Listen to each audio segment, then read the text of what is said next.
That scarcity mindset is the biggest enemy of success, because you're going to grab those things. They're going to keep you on. People know integrity. Integrity is a result of your actions. It's not something that you are. Integrity is what comes out of what you do. And people see that. And even the people that are working with you or other partners seeing you working with them, you're going, oh. This episode is brought to you by QOL Enterprises. They are a leader in taking leaders through the step of owning their presence in life to become the epic leader they are meant to be, catering to experienced leaders. Contact them at QOLenterprises.com or grab their brand new book, Unleash Your Humble Alpha, at humblealphabook.com. Stephen is a decorated U.S. military combat veteran who has been handpicked to consult with some of the most influential people in the world, including rock stars, singers, actors, business leaders, and politicians, about how to expand their brand, bring value and loyalty, and develop strategies for increasing beneficial relationships and achieving true quality of life. Stephen is a best-selling author and has a new book coming out this year with his partner and co-author, Belone. Special Forces Green Beret veteran. Unleash your humble alpha. Own your presence in life and become the epic leader you are meant to be. Stephen has deep-rooted beliefs in building trust and rapport through a process he calls HIT. HIT. Honesty, integrity, and transparency. HIT is the method in which Stephen developed and how he lives his life both professionally and personally. Stephen and Lane teach people how to achieve their own version and quality of life with the humble alpha leader and through the SME program Stephen mentions in the podcast. To learn more, visit QOLenterprises.com. If you're interested in listening to Stephen's podcast, you can visit him online at stephenkuhn.libsyn.com. Enjoy the show.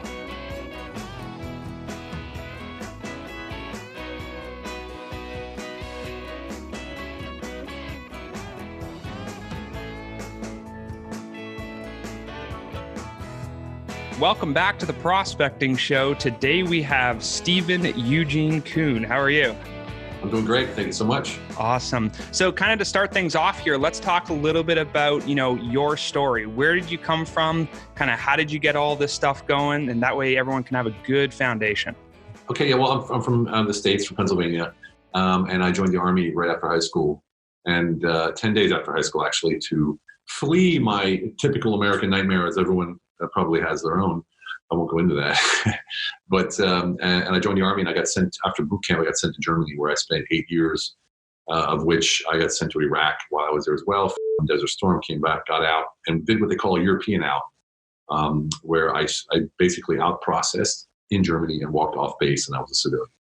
So I ended up staying in Germany. And so I came here in 1986 to 1993. I served, I got out, stayed in Germany.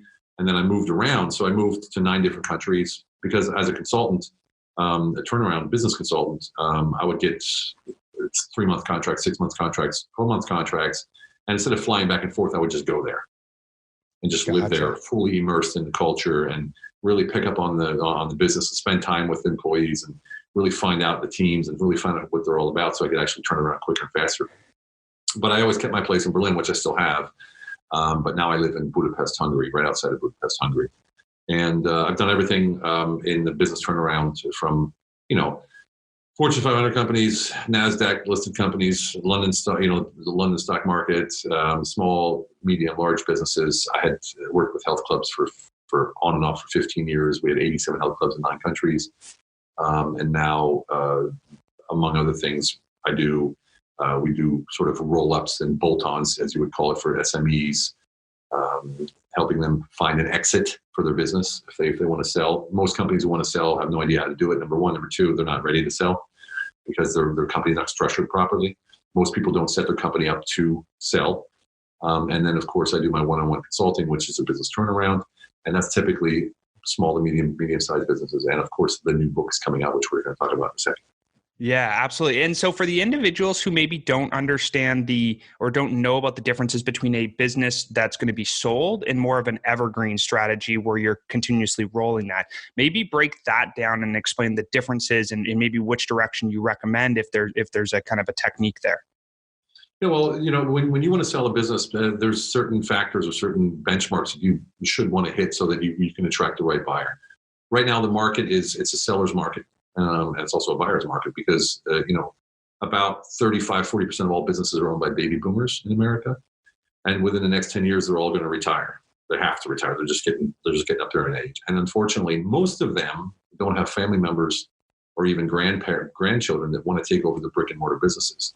So they're really in a place where they can't sort of get rid of the business. So what we do is we help them by rolling them up in larger companies and then selling. Let's say we roll up 4 companies in the window cleaning business or the pressure cleaning business. We roll up 4 of those companies and sell it to a large company, so everyone gets a piece of it. When you want to exit your company, you have to have long-term contracts. You have to have a large client base and that kind of thing. And if you don't have, like for instance, if you have a health club and you have 5,000 members, but they're all paying month for month, that business isn't worth very much at all because you have no guaranteed revenue.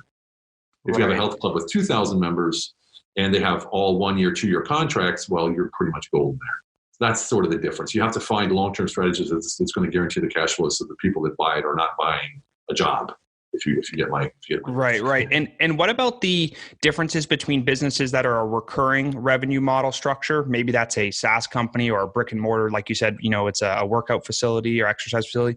What about those businesses versus the kind of one-time sales, like maybe a brick and mortar food location, where it's like, yeah, we can see cash flow, we can see the revenues, we can see the profitability of the business, but it's still like one sale Right. occurs and then you're done, right? So how do you evaluate those differently? Well, there's many different ways. One of the obvious ways is your client base. If you have, for instance, a mailing list of all of your clients, you have 200,000 emails or 200,000 contacts where you can send text messages and special offers and things. That really helps the issue as well. Recurring businesses is obvious. The one-off sale, it's always what we're doing now with the company. The company's doing with the company in Canada is because they're one-offs. They actually opened up. The PE company that I work with opened up a sales company and sells for them. And they do all the work.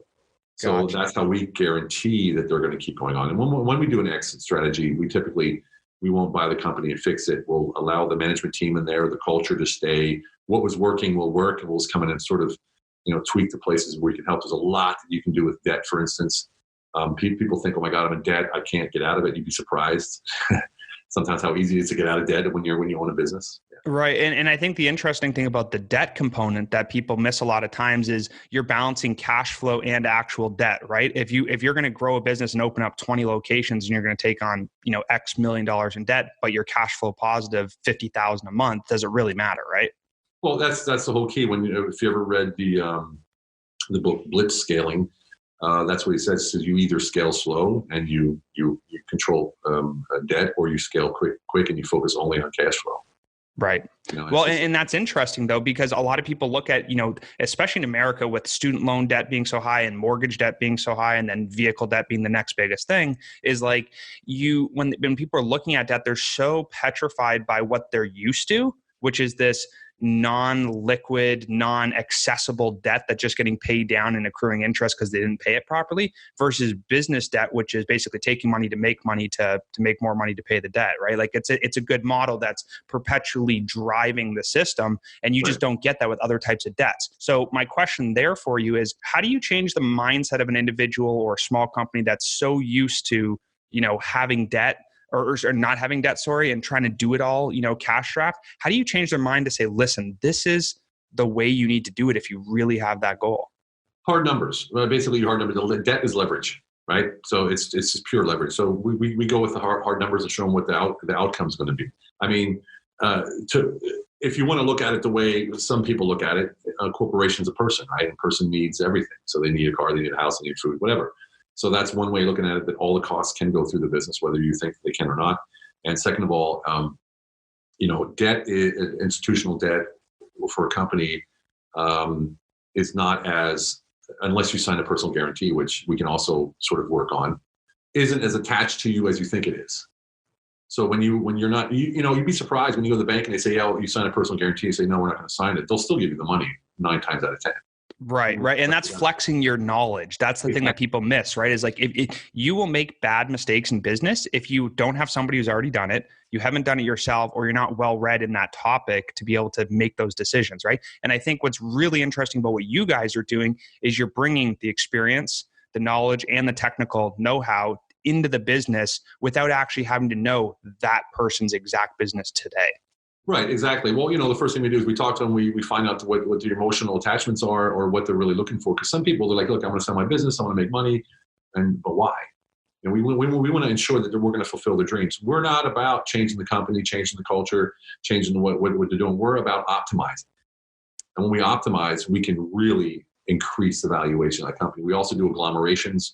Agglomerations is basically when we look at a company and we agree to go in with a partner, or we agree to buy them, or whatever it is, we'll look at their chances of doing agglomeration. Agglomeration is where you put them under an umbrella IPO of a group of other companies, which immediately overnight doubles their valuation. So if I have a company that's worth $1 million and I put it in there into the agglomeration, which takes about 3 to 6 months, it's immediately worth $2 million. Or if it's 10, it's 20. It's an incredible tool. And now we're getting into bonds, where we use the bonds to pay down the debt if there is debt, and then we flex that back, use that for leverage. There's all kinds of different tools that we can use that we get into. But the thing about this is that there's really never a business situation that you can't get out of. It's very rare, unless you let it, you just ignore things. That's the biggest thing that I see, is that there's actually a lot of business people out there that say, well, there's that bill again, I'm just going to put that in that drawer and I won't look at it. And I had a friend that did that, and he had a stack of, literally court orders, and he just didn't even open the envelope. He just kept hiding them in his drawer. And I was like, what are you doing, man? Yeah. Well, and it's the mentality that people have too, is that sometimes when things are going great, it's always like, hey, look what I did. And then when things are not going so good, it's like, oh, their fault, right? It's not my fault. It's the bank's fault. Or like you said, you spoke about mindset, and mindset's a funny thing, because we look at the bad that can happen. Literally seldom do we look at the good that can happen. The perfect example is with the debt. If I get debt, then I can't, then I'm under pressure and I have to pay it every month. Yeah, but look, what you can do is you take the debt off. You can scale your business, you can grow, you can hire possibly another person, you can optimize your production for your manufacturing, whatever it is, and then you're gonna put out 500 widgets a day instead of 200 widgets a day. It's just right. That they don't see that part of it. We're attuned and we're accustomed to and trained by our society to look at the negative side of things. And if we realize, this is where I get into the woo-woo of it all, is that if you realize thoughts aren't even real. Thoughts are projections that we have from past experiences, or from what we've seen on TV, or what we've heard from friends or family or business cases. So we're projecting into the future what might or might not be according to what we heard or saw. It's not even real. Nothing happened yet. So well, and that's the interesting thing about thought projection into the future. A lot of times, like even myself in our business, what I always do is I think, okay, well, what if this goes wrong? But I always forget to ask myself, what if it goes right? Yeah. You know what I mean? Like you kind of start going, I don't know what to do, Even better, just say it's going to go right. Right. Don't even, what if? There is no what if. It will. Either you believe it will and it will, or you believe it won't and it won't. And it won't, right? Yeah, it's your mind's made up. It doesn't matter if it's a yes or no. It's going to be right. It's certainty. Yeah. Certainty creates the ability to let go of the how. Yeah. When you're certain about something, it doesn't even matter how you do it, because you know it's going to work. Yeah. No, and that's the overhaul that people have. Yeah, it doesn't mean you sit in your business and say, oh, okay, now it's going to work. I don't have to plan. I don't mean that, but Right. You still have to do things every day to make it happen. Exactly. Yeah, no, absolutely. And so that kind of brings us a little bit towards your book. So tell us the title of it, and kind of, what it outlines, and maybe how people could find that as well. Well, it's the pre-launch. It launched 2 days ago. It's humblealphabook.com, humblealphabook.com. And we're looking at, I guess you could say, changing the subline. And it's for entrepreneurs, business leaders and pioneers. And what it is, it's a 5-stage system that takes you through finding your identity, finding your purpose, and then creating that certainty we just talked about, and then taking that to your teams and embedding it in your entire life, so that you have what we call quality of life. Our business is called QOL Enterprises, Quality of Life Enterprises. And we teach you how, we train, we walk with you on how to implement this in your entire life. Because let's face it, everyone knows a CEO or a leader that is just amazing at what they do. But as soon as they're outside of the office, outside of that role at home, or in a social setting, they're just completely out of place. They don't feel powerful. They don't feel present. So our new book title will be something like "Own Your Presence in Life and Become the True Leader that you really are already inside." Right. Everybody has the ability, everybody has the talent. You just have to trust yourself to do it and be you. I mean, people always all want to be like, Bill Gates, or I want to be like Steve Jobs or whoever. And instead of saying, no, I'm already somebody and that's who I'm going to be. And I'm going to build upon that. And I'm going to be the leader that I know that's already inside of me. And you do that by staying on the inside and having all of that inside of you worked out. So you're amplifying your true identity, and true identity, authenticity, attracts more people than any kind of title or position that you can get. So that's where we're focused on that. And what that does, when you cook this down to your teams, you're creating, innovative teams, more creativity, much less conflict, and a flow in your company that's going to just skyrocket your revenue. Your culture is going to be amazing. We have ways. I mean, we even talk about how do you change the office when you're changing the culture? What do you do in the office to make sure that people actually know there's a change coming? How do you talk to each person? How does a meeting work? So it's very structural on that side, but on the other side, it's very, let's say, almost spiritual in a way, that you have to deal with yourself first. It's not on the outside. 95% of all self-help books are all about structures on the outside. It won't change. Your business will not change, and you will never reach that peak of your optimization that you could reach if you're not working on that. I know it sounds woo-woo, but just give me an example. The CEO that's powerful in his house, at his business, but not at home. If his wife was a fly in the wall in the boardroom, would she even recognize who he is? And if one of his employees were a fly in the wall at his dinner table, would he be embarrassed? Right? You see what I'm saying? Right. That's what we're touching upon. We're touching upon the need for people to own their presence in life, so that they're present in every arena. Right. And what are your thoughts on kind of the identity shift that people have, right? So there's this duality, like what you're talking about is being present in all the different components of your life, whether that's health, wealth, happiness, whatever it is that you're working on. But there's certainly a difference, I think, between your duties and responsibilities as a husband, father, wife, mother, daughter, whatever it is, and work. So how do people draw that line where they're still present in both opportunities, but they are acting in a way that fits that model, whatever that model is? Like, how do they separate those two? Well, this is the whole thing, is that once you find your purpose, everything's aligned anyway. So you follow your core values and your principles, and you're always in line. It doesn't matter where you go, what you say, how you do it, job, private, whatever. You have one set of core values that you follow. And it's easier in private life than it is in business to follow your core values. I have to say that from experience, because you have some deals that come across your table. You're like, oh, that's an amazing deal. But those people, they aren't people with core values or, right, sort of with morals. So you have to turn the big ones down sometimes. And it's not about adjusting yourself to the situation. It's about you amplifying your true identity, which embodies who you are, which is then adaptable to every situation in life. And that's why we say every arena, because literally in every arena, you can be who you are with your core values and win every time. And we talk about the difference between being a winner and chasing wins. People chase wins all the time. I need to get that. I need to get that. But if you're a humble alpha, like we talk about, you're a winner all the time. Wins fall in your lap constantly.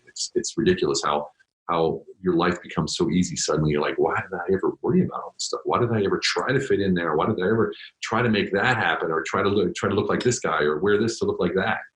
It's incredible how suddenly a third of your day is freed up with things that you used to think about that you don't think about anymore. Well, and it's the worry, I think, too. One of the cool parts about reading that I'm doing right now is that Pareto principle seems to be a huge thing, right? It's like we spend 80% of our time doing the 20% that don't matter, and we spend 20% of our time that gets the maximum result. And the problem with that is not just recognizing it, but it's also like, how do you actually implement that and stay true to those core values that you have, right? Because you could easily just change your mindset and say, well, that's a stupid deal, or that's not a good idea. But you take it because you're in a place of uncertainty, likely, and then you end up doing that 80% of that work for that 20% of the result. And then just your time's gone.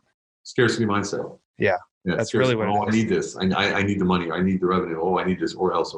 Because the debt that we were talking about before is in the back of your mind. I better get this because I got to pay that debt. And you're pulling yourself away from your core values, and you're pulling away yourself away from the true potential that you have, because you're not sticking to your core values. It's like you have to be in a place of security with who you are and your identity before you can attract truth, and before you can attract the true partners. And you'll see that, it's incredible. My life, since I've been living this way solidly for the last couple of years. I've been doing this for, probably 20 years, but really, really dug deep 2 years ago when I went online with my business.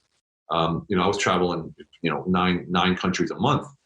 So I was gone 4 days a week, every week. And I suddenly told my wife, I said, I'm not traveling anymore. I'm done. She goes, what are you going to do? I said, I have no idea. And so I just embraced that mindset and said, you know what, whatever I'm going to do, I'm going to do it. And I'm going to be successful because that's who I am. And boom, overnight, I had a business online, making money, bought a house. It just cascaded from there. And the more it cascades, the more I dive into it. And our teachings are not theory. Our teachings, everything we teach in that book, of course, the 5 core models that we work are all proprietary. So these are models we came up with from our lives. My co-author, Belone, a Special Forces Green Beret veteran, I'm, like I said, an Iraq veteran from the Army. We went through a fine-tooth comb with our life and find out the models that really worked. And then we optimized on them. It was really difficult too, because you can pick one situation, but you say, was that really the first time that it happened? So the book is filled with stories, incredible stories. Like when I was working with Mick Jagger, or when I was working with Andrea Bocelli, or when I was in war, or when Lane was in Libya, or, a lot of these situations where from the outside they look normal, but when you explain what was going on and how things happened, you're like, wow, how did they pull through? Well, and the perspectives is the part that really matters too, right? Because there's all these opportunities and things that come up in people's lives, and everyone from the outside looks at those and say, oh, wow, they made it. There's been, great opportunity, did a great job, but they didn't see all the other stuff that had to be done that no one ever saw on the back end. That overnight success of 20 years. Yeah, exactly. Yeah, that's exactly it. And so, when people are thinking about opportunities that come up and the decisions that they're going to make in their business, what is the first thing that you recommend they do? So they got their values, they've got them written down, or they really have a good mental state of what those are. And then these opportunities start coming up that maybe don't align. How do they take those and kind of make a decision around like, okay, this is not the right decision for me. That's not the right opportunity. I would say from the very get-go, you listen to your intuition, but most people aren't in tune with their intuition. They'll feel it, but they think it's a thought. And then they'll feel a thought and they'll think that's intuition.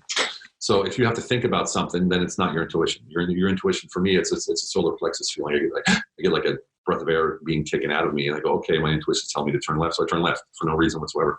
And my wife's like, where are you going? I'm like, I don't know. I just go. And that's how I practice to keep my intuition primed, so to say. But when you're looking at it, if you have to think about it, if it's a good idea, it's not a good idea. It's simple as that, literally. If I have to, is this a good? No, it's not. If I wouldn't be thinking about it, if it was a great idea, I'd be like, oh, this is a great idea. Right. No, that's it. That scarcity mindset is the biggest enemy of success, because you're going to grab those things. They're going to keep you on. People know integrity, right? Integrity is a result of your actions. It's not something that you are, right? Integrity is what comes out of what you do. And people see that. And even the people that are working with you or other partners seeing you working with them, you're going like, oh, they're working with them, really? You're like, oh, no, it's okay. It's a good deal. You're already excusing yourself. You see what I'm saying? So I take power in turning. I turned a deal that, this is a super story to explain this. So there was an energy company in Australia, and they offered me a board position, $300,000 in shares. And we had a couple discussions, and there was something off about this thing. Right? I didn't know what it was. So we had discussions and stuff, and he got mad at me because I asked a few questions about the validity of what he was doing. And he just got mad at me. I'm like, you know what? Let's not do this. And he's like, oh, you're an asshole, and all this kind of stuff. So he just hung up on me, and that was it. A year later, he sent me $10,000 and apologized and asked me to be an advisor for the same amount. Right? Wow. And he said, I screwed up. This is what I did. This is what was in my head. This is exactly what I was thinking. And you're right. You forced me to look at my business in a different way. Da, da, da, da, da. Just because I stuck to my core values, I changed his entire world. You see what I'm saying? So you're not doing it just for you. You're doing it for that ripple effect, or what I call radiant value. You know, when you make a decision or you execute on a decision that's based on your core values, you're giving that message out. You're sending it out like radar to everybody around you. And that's going to resonate with some, others it won't. And so this guy, now I'm just an advisor. I have no responsibility. I have nothing. And they're just so, they got the Gucci guy on board. They got the what's that app with the click? I don't know what it's called. One of those kids apps. I don't know what it's called. You know, the big one. Not TikTok? No, it's before that. It's the first one with that little Martian looking thing, that alien. Oh yeah, I don't know. The ex-marketing manager from them joined them. So they're really, really moving now. Got it. And so that's a perfect example of sticking to your guns. And you know what? I feel good about it. When I walk away, I'm like, I just walked away from $300,000. Right. Like, wow, I could have really used that money, Right. Man. But the mentality though is different though. That's the difference, right? Is like you're looking at it and kind of what you're talking about is that debt opportunity crisis that people get in. It's like, I got to pay this. I got to pay this. I got to pay this. Yep. Most people would probably take the 300 and say, listen, I need to pay down this because I want to buy my house, or I want whatever it is that you're trying to do with it. And it's a problem. And that's the short-term thinking too, right? So you're chasing wins again. You're not a winner. You see what I'm saying? Mm-hmm. When you make a I got to pay my bills. That's short-term thinking right there. We're talking, I have a lot of friends that are royalty in Germany. I'm still connected to them, and I've worked with royals, and some of my best friend in Germany is royal, and they think everything they do